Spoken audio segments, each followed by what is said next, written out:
Hamil Saat Bercerai, karya Nova Iren Saputra, part 21, Dendam Lisa. Aditya Wijaya, nama yang sangat indah dan merupakan pemberian Tiara dan Arya untuk buah hati tercinta. Saat ini Aditya telah memasuki usia 5 bulan, bertepatan dengan sebulan pernikahan Arya dan Tiara. Semua anggota keluarga Arya sangat menyayangi Aditya. Mereka tidak pernah mempermasalahkan walaupun anak itu bukan darah daging Arya. Sikap yang ditunjukkan oleh penghuni rumah tersebut membuat Tiara makin bangga dan bersyukur. Radit sangat menyayangi Aditya. Ia sudah menganggap anak tersebut seperti keponakan kandung. Ia tidak pernah membeda-bedakannya dengan anak-anak dari kakak perempuan tertua yang tinggal tidak serumah dengan mereka. Anak siapa sih? Gemes deh. Radit menggendong Aditya sambil bermain dengannya. Anak papa dong. Arya menghampiri adiknya lalu mencubit pelan pipi Aditya. Makin hari Adit benar-benar mirip sama kakak ya. Radit menyadari kemiripan Aditya dengan Arya. Pasti dong, papanya kan ganteng, jadi harus diikutin. Arya memainkan alisnya. Kakak bersyukur banget memiliki istri cantik seperti Kak Tiara. Anak juga tampan. Radit tampak serius. Bagi kakak, mereka berdua anugerah terindah. Kakak akan selalu berusaha memberikan yang terbaik untuk istri dan anak kakak. Aku juga berharap agar rumah tangga kakak tetap langgeng dan bahagia selamanya. Ternyata kamu bisa serius juga. Biasanya hobi jail.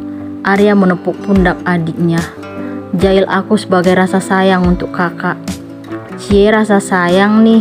Tiba-tiba terdengar suara Tiara. Ia melangkah menghampiri ketiga pria di depannya. Ternyata kakak di sini. Radit tersenyum kepada kakak iparnya. Ini kakak masakin camilan, silakan dicicipi.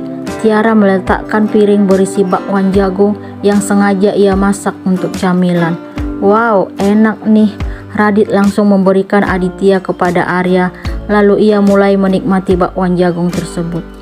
Kamu masak sendiri sayang? Arya tampak heran. Iya dong, coba deh kamu cicipin mas. Sini aku yang pangku Adit. Tiara memilih duduk di samping suaminya. Iya sayang, aku penasaran nih. Arya pun memberikan Aditya kepada Tiara. Gimana Dit? Enak nggak? Kakak baru belajar nih, tanya Tiara kepada Radit sambil tersenyum dan melirik suaminya. Enak kak, beneran? Radit bersemangat memberikan jawaban. Tapi kakak kamu diam aja tuh, no respon. Tiara sedikit kecewa karena Arya tidak memberikan komentar tentang masakannya. Aku diam karena lagi menikmati sayang. Ternyata istriku tidak hanya cantik, tapi masakannya juga enak.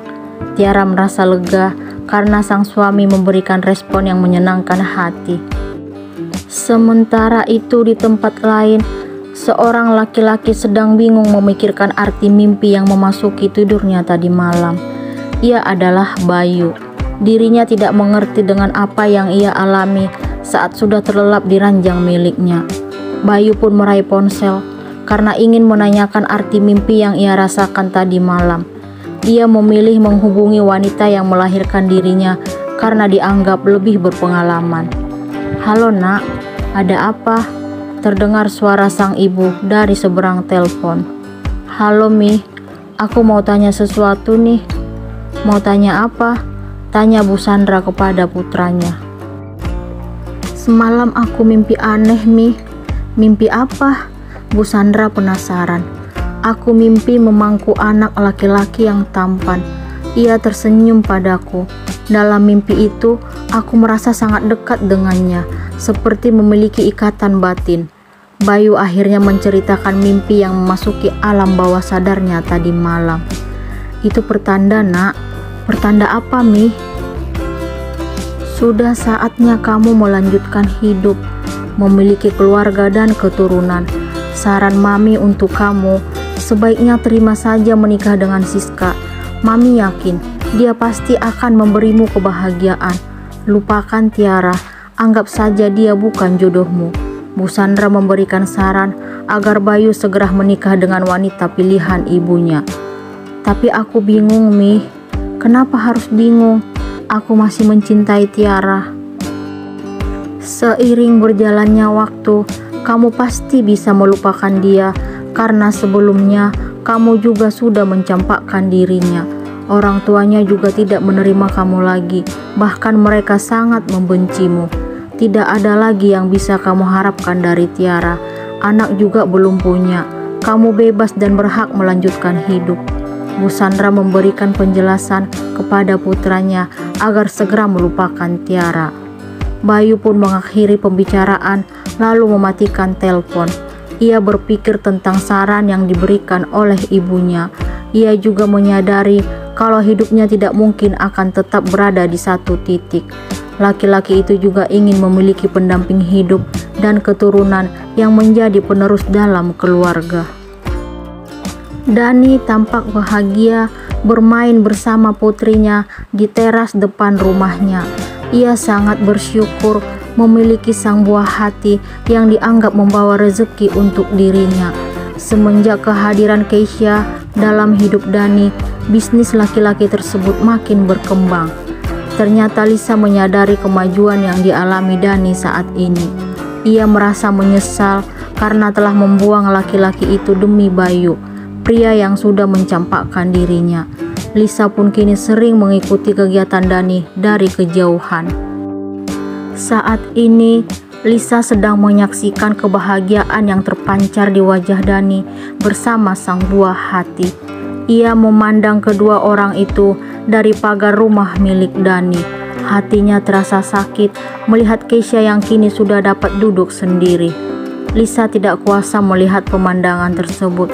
Dadanya sesak dan air mata wanita itu akhirnya jatuh membasahi pipi. Ia pun beranjak dari tempat itu dengan hati dan perasaan yang tidak menentu. Anak papa udah gede nih. Dani mengajak putrinya berbicara sambil sesekali menggelitiknya. Keisha pun tertawa hingga menunjukkan giginya yang baru tumbuh 2 di atas. Dani merasa hidupnya sangat lengkap semenjak kelahiran sang buah hati tercinta, meskipun awal kehadiran Keisha karena hubungan yang belum pantas dilakukan. Keisha amat dekat dengan ayah kandungnya, walaupun sebelumnya ia tinggal bersama sang ibu dan laki-laki yang memberikan nama untuknya. Bayu yang dulu sangat menyayangi Keisha, kini sama sekali tidak pernah mengingat anak itu lagi. Bayu benar-benar sudah melupakan anak yang dulu dianggap sebagai darah dagingnya.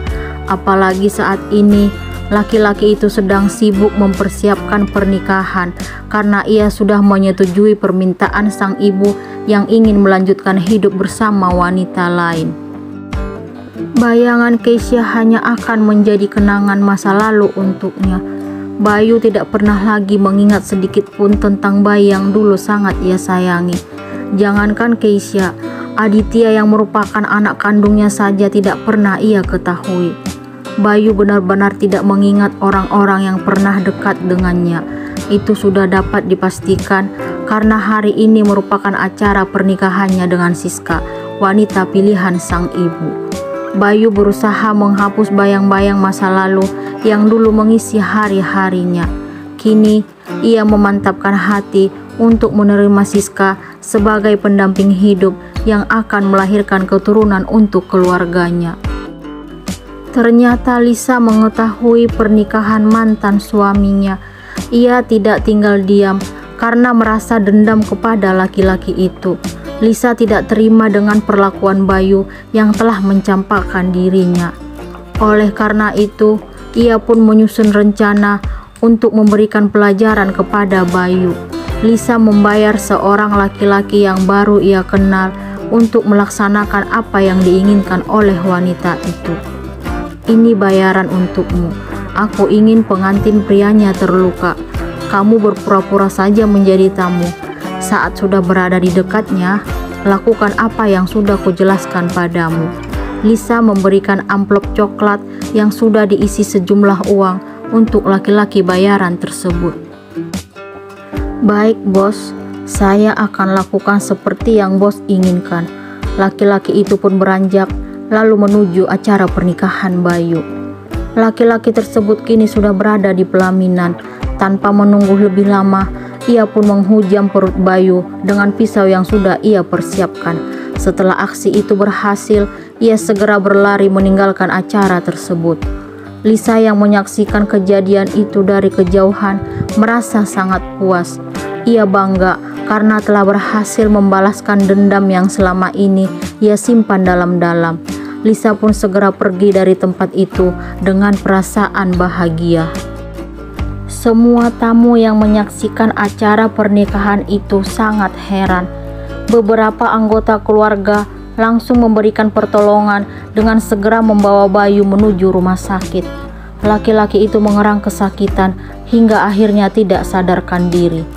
Sementara itu, Tiara tidak mengerti kenapa Aditya tiba-tiba menangis sejadi-jadinya tanpa sebab. Wanita itu dan sang suami sangat heran melihat putra tercinta.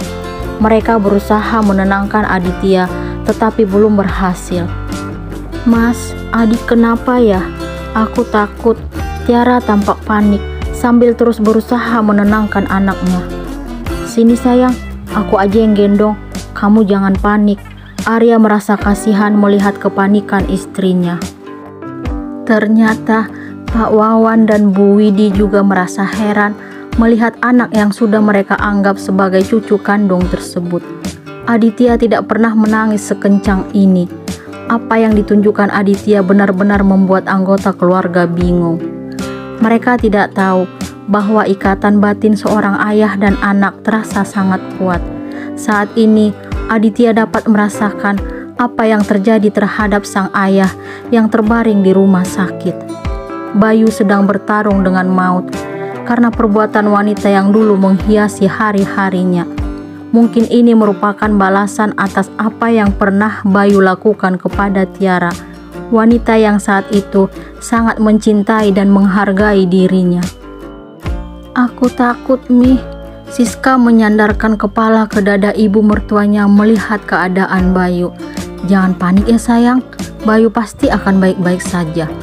Bu Sandra berusaha menenangkan wanita yang baru saja resmi menjadi istri anaknya.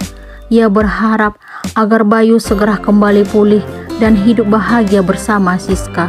Bu Sandra tiba-tiba mengingat apa yang dulu ia lakukan terhadap putranya, memisahkan laki-laki itu dari perempuan yang sangat dicintai. Mampukah Bayu untuk bertahan hidup?